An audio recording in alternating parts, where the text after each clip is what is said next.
तुम जाओ, तुम्हारा काम हो गया। जाओ, तुम लोग वापस चले जाओ।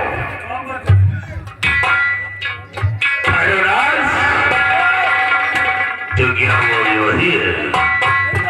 चाहे हमारी 40 साल की तपस्या को खंडित किया है।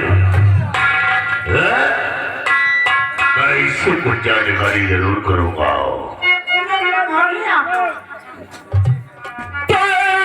लड़की तू कौन है और क्या है तेरा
इसका नाम बिजमा है। नाम तो बड़ा सुंदर है रे। काम भी सुंदर होगा। कहीं में भैरवनाथ तो तेरी बहनिया जैसी लगती है रे। भैरवनाथ कहीं में दिखने में कितनी हसीन है, तो इसका काम भी बहुत प्यारा होगा। भैरवनाथ ये सवाल है, अब हम इससे कुछ बातें जरूर करेंगे।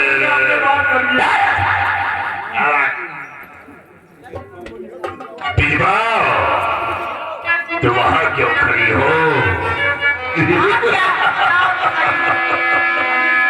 हर वहां क्यों खड़ी हो? बिजमा, मेरी करीब आओ ना। हर वहां क्यों खड़ी हो?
करता हूँ तो मैं अपनी जादू के महल की जादू करने बना लूंगा और तुम मेरा कहा मानोगी तो खंडित किया है और सीधे अंगुली भी नहीं कभी निकलता। वाकई में तुम भरोसा तो कहते हो कि जाओ काम प्यार से हो जाए तो अच्छा है। अगर से नहीं मानोगे मेरे माँ तो सोच लो कि ज्वाला जादूगर आज तुम्हारे साथ है वो खेल खेलेगा कोई यहाँ बचा भी नहीं सकता है। कोई भी खेल खेले लेकिन तुम्हारा आज नहीं मानती हो तो देखो फिर ज्वाला जादूगर का कहर इस लड़की को और देखता हूँ कौन से बजाता है।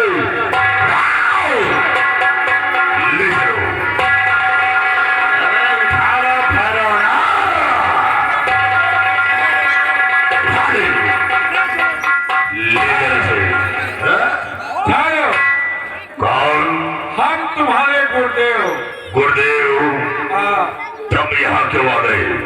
हम तुम्हारी करिश्मा देखने आए हैं कि तुम करते क्या हो। गुरुदेव अगर देख चुके हो तो वापस चले जाओ। चला जाऊंगा जादूगर, लेकिन आज से मैं तेरे सर से अपना साया हटा रहा हूँ क्योंकि तू अभिमानी हो गया है। गुरुदेव इस लड़की ने हमारी 40 साल की तपस्या को खंडित किया है।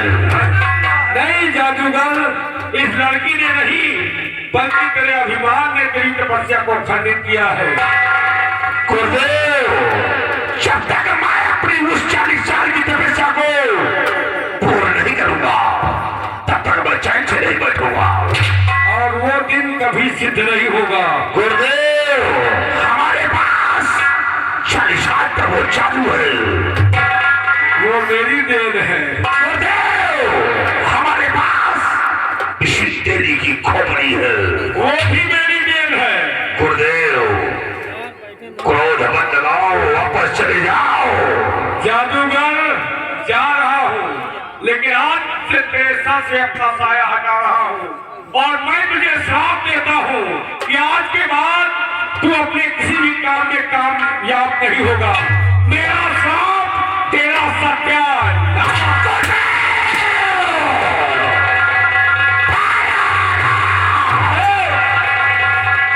अनर्थ हो गया। गुरुदेव ने हमें श्राप दे दिया हो। शराब दिया हो तो लाइए हम और किताब में पी जाते हैं। साला शराब पिएगा। अरे वो पीने वाली शराब नहीं। और गुरुदेव ने हमें श्राप दिया है कि आज के बाद तू किसी काम में कामयाब नहीं होगा। लेकिन भैरवनाथ जब तक कि मैं अपनी तपस्या को पूर्ण नहीं करूंगा तब तक मैं चैन से बैठूंगा नहीं।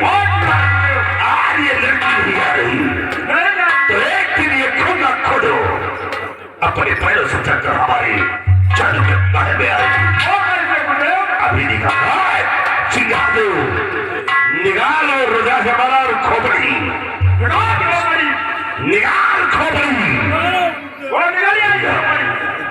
हालांकि भूतनी का अरे शंकरपुर का खोपड़ी है, आपको शायद ना मालूम। मगर आगे तो नहीं है। यहाँ की है साले खड़ा पीछे क्या कहा? क्यों नहीं? तो साले मार मार के भी सही कर दूंगा दोनों को। आराम करो, चुपचाप खड़े हो जाओ। अब देख मैं इस लड़की का मति भंग कर दूं और एक दिन ये अपने कदमों से खुद चलकर मेरे पास आएगी।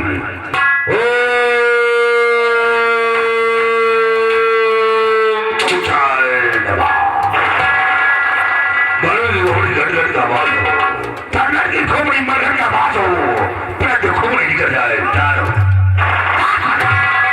क्या करने जा रहा? हराम खोर सारे भाइयों के बच्चे अगर इसे पटक देगा तो सारा जादू खत्म हो जाएगा। ये जादू की लाइन है, ये जादू की लाइन है। तुमको यही पता होता तो आज तुम्हें पीछे पीछे नहीं घूमते। अब देख हम इसको मती को भगते हैं।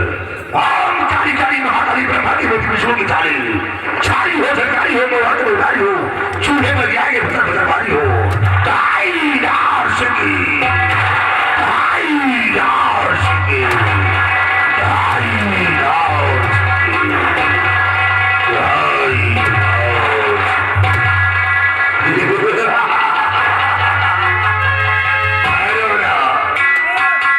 देखा इस खोपड़ी का कमाल। अब ये खोपड़ी कहाँ तक जाती है अभी बताएंगे आप सबको। बोलो इसे सवाल इस माले को लिया। अब इस माले को हम इसी गले में डाल देते हैं और इसी माले के द्वारा एक दिन ये हमारे पास जरूर आएगी और सारा जादूगर से यही कहेगी जादूगर मुझे अपनी जादूगर नहीं बना ले। अवश्य बनेगी ओम रुद्रकाली नमः ओम भद्रकाली नमः ओम चामुंडाय नमः ओम जलवाधु जलही बाधु जल की बाधु काली लड़की तेरी मत को बार सीधा जाओ डाल दो इस माले को इस लड़की के डाल दो आराम से हम वापस अपने नाम और एक दिन खोल लो अपने कदमों से चलकर पास आ जाएगी। फिर देखना कि जादूगर अपनी से जादूगरी जरूर बनाएगा।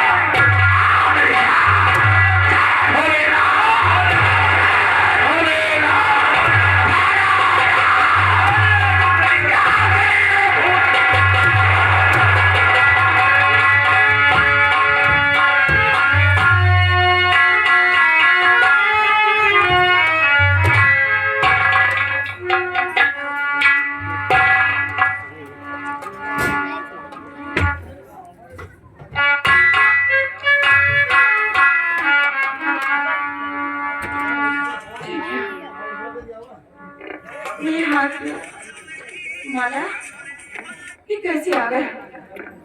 लेकिन कोई बात नहीं, मैं चलती हूँ लकड़ी बेचती हूँ, उसके बाद बेचने जाऊंगी इसलिए कि शाम को कुछ खाने पीने का व्यवस्था भी हो जाए। हरे गौना में आई बिकाई को लकड़ी नहीं लकड़ी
महाराज जी जाकर इस लड़की से कहो राजा मिलना चाहते हैं, कोई बातें करेंगे। बहुत अच्छी बात है।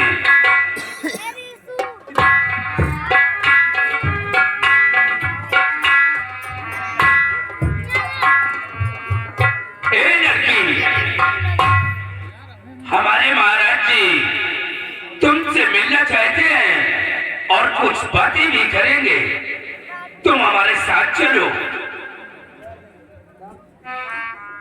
महाराज जी लिया जाती। हाँ क्या भगवान, इतने दिनों से लकड़ियाँ काट रही थी, अभी तक महाराज कभी नहीं मुझे बुलाए।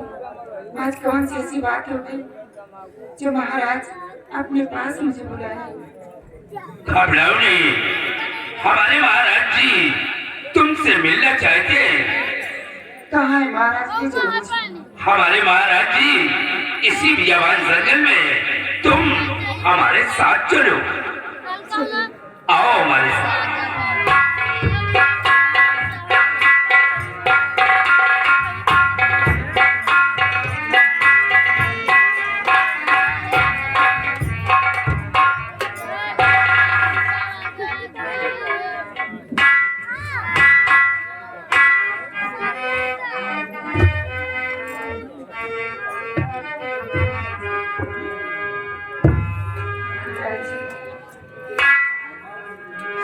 आपने क्यों बुलाया महाराज जी?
लड़की होकर इस बियाबान जंगल में अकेली घूम रही हो, तुम्हें शर्म नहीं आती?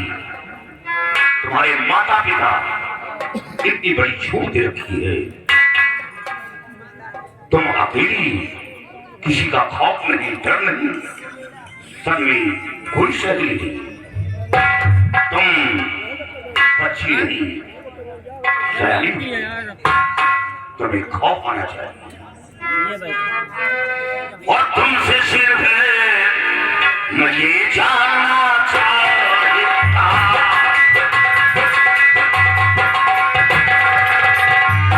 तुमसे सिर्फ मुझे जानना चाहता,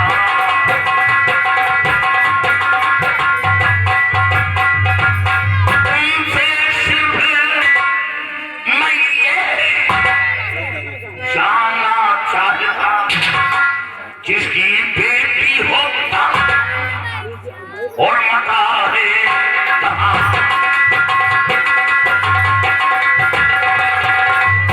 जिसकी बेटी होता और मता है कहाँ।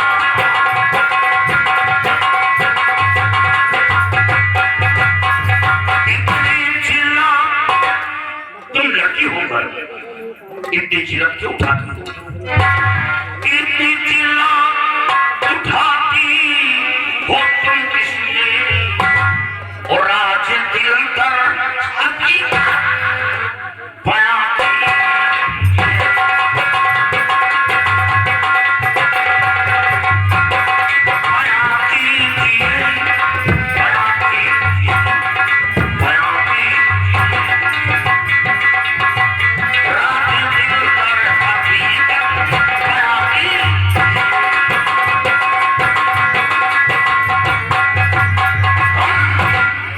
लड़की होकर इतनी चिल्लत क्यों उठाती हो?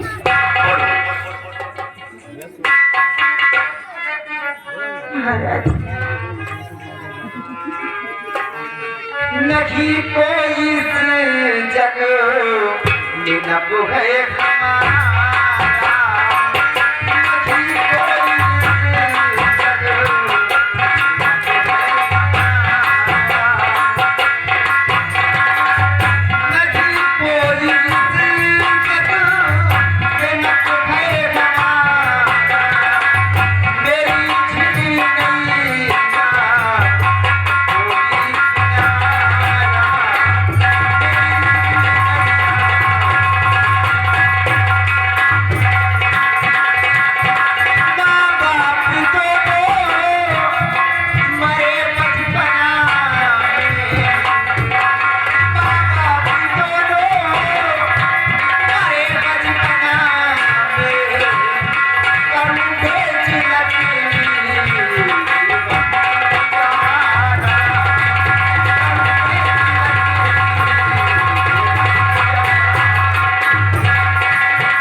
तुम्हारे माता पिता संसार में जीवित नहीं है। नहीं हुजूर।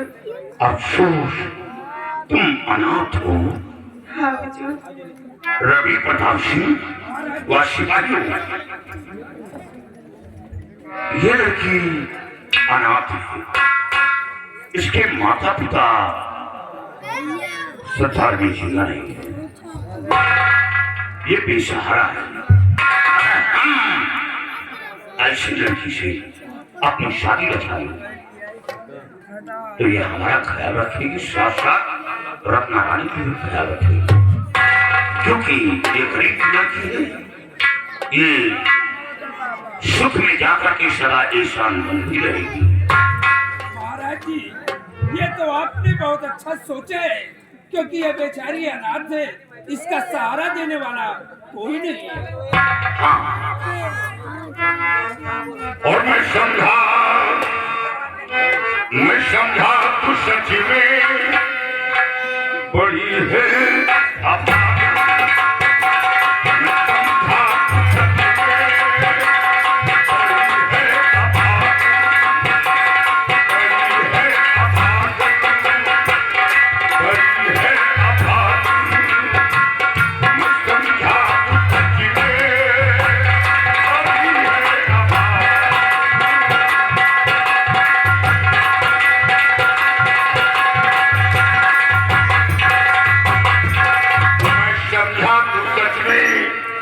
बड़ी है अभागन और तन की मुस्कुराया नहीं तेरा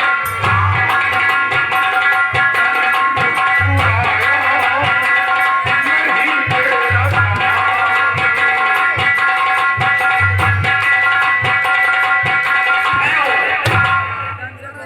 घबराओ नहीं, सामने आओ। तुम्हारे चेहरे पर जरा से मुस्कुराहट न आई, तुम्हारी आंखों के आंसू बता रहे कि वाकई में तुम मुसीबत की माई हो। तुम्हारा नाम क्या है? मेरा नाम बिजुआ है। वाह, नाम तुम अब सुंदर है। कहाँ रहने वाली हो? मैं इसी उड़ीसा नगर से रहने वाली हूँ। क्या उड़ीसा राज?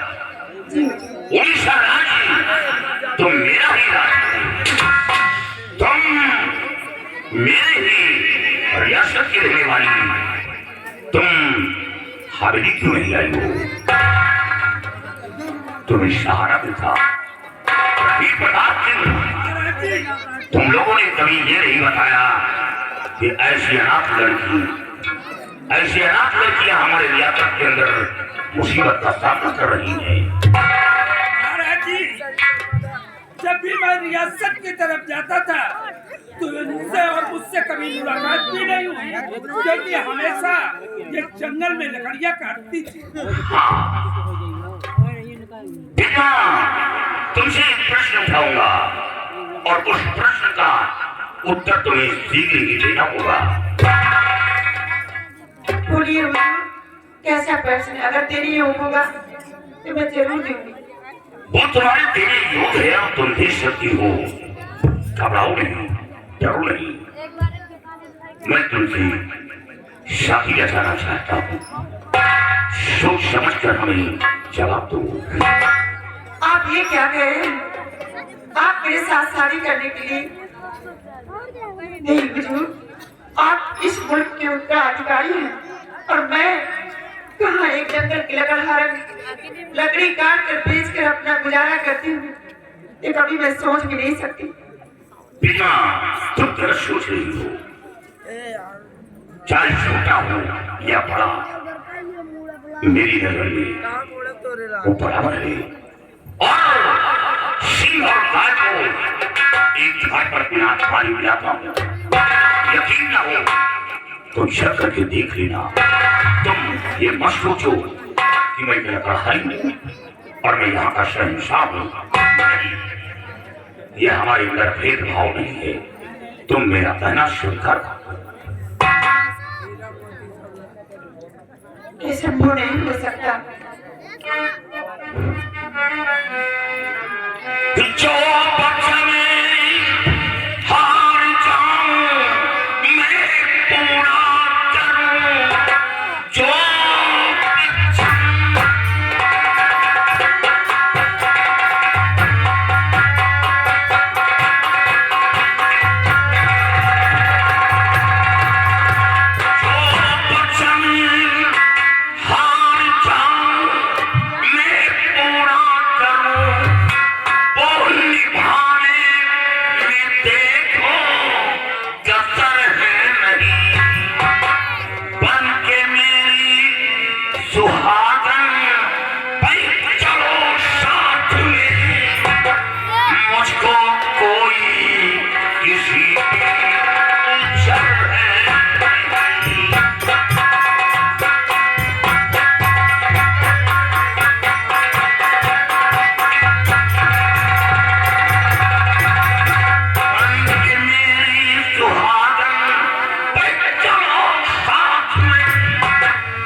जानना चाहती हूँ, क्या महारानी ने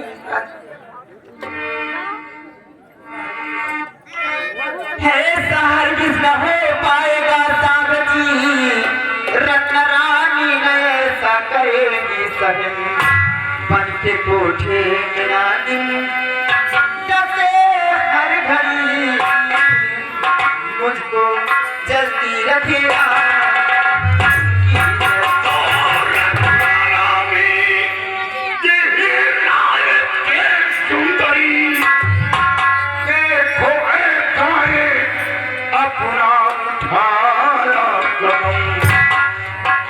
शादी करूंगा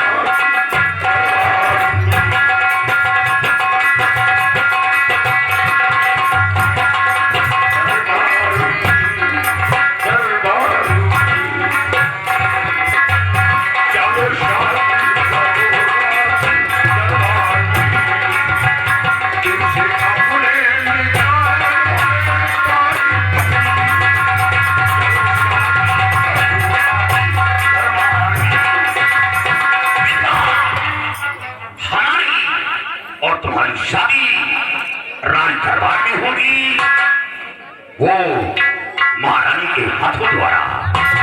तुम फिक्र क्यों करती हो? ठीक है हुजूर, अगर महारानी के राय से शादी हो रही तो ठीक है, मुझे मंजूर है, लेकिन उससे पहले मुझे आप वचन दीजिए। वचन? हाँ हुजूर। वचन? कैसा वचन?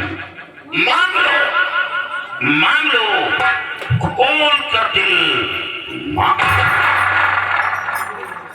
महाराज, मुझे यही वचन चाहिए कि जो भी कोई मेरे कोख से संतान जन्म लेगा उसे आप इस राज का उत्तराधिकारी बनाएंगे, अपने हाथ से राज तिलक करके। इसके लिए तो मैं तरस रहा हूं। ईश्वर ने हमें सब कुछ दिया, धन, इज्जत, शोहरत। ईश्वर ने हमें खूबसूरत बीवी दी, लेकिन एक संतान नहीं दिया। एक संतान न होने के कारण मैं दूसरी शादी कर जाऊं। और ये शब्द सुनकर हमें बेहद वचन दे रहा हूं कि तुम्हारे कोल से जो संतान उत्पन्न होगा वो चाहे लड़की हो या लड़का हो, अपने हाथ से होने वाली संतान का राज तिलक करूंगा। वचन दे रहा हूं। हुजूर, एक वचन मुझे और चाहिए, लेकिन महाराज मेरे समझ में इस समय कुछ नहीं आ रहा। क्या मांगू क्या ना मांगू, मैं फिर कर मांगूंगी। हुजूर, अगर गुस्ताखी माफ हो तो ये गुलाम भी आपसे कुछ कहना चाहता हूँ। महाराज जी, इनका पहला वचन तो हम लोगों की समझ में आ गया कि इनकी कोख से जो भी संतान जन्म लेगा उसका राज तिलक आप अपने हाथों से करेंगे। और अभी इनका दूसरा वचन, उसका राज पोसीदा है।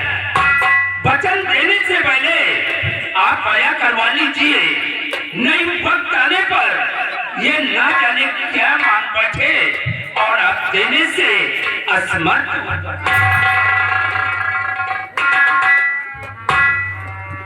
पिता, जिस तरह तुमने पहला वचन ये खोल कर मांगा कि हमारी कुख से जो संतान जन्म लेगा उसे ताज तख्त का मालिक बनाना होगा, उसी तरह दूसरे वचन को मांगो। क्या मांगना चाहती हो? हुजूर, इस समय मेरे कुछ समझ में आ नहीं रहा। तो आप परेशान क्यों हो रहे? हो सकता है वो दिन ही ना आए मांगने का। रवि प्रताप सिंह, ये गरीब लड़की मांगी क्या सकती है? धन दौलत मांगेगी, इज्जत शोहरत मांगेगी, हम इसे हर दौर मुहैया कर दूंगा। ये क्या मांगेगी? देखिए महाराज जी, मेरा फर्ज जो था वो मैंने आपसे कह दिया। पिता, तुम्हारा दूसरा वचन मेरे पास गिरवी के रूप में है, और जब कभी दूसरे वचन को मेरे सामने पेश करोगी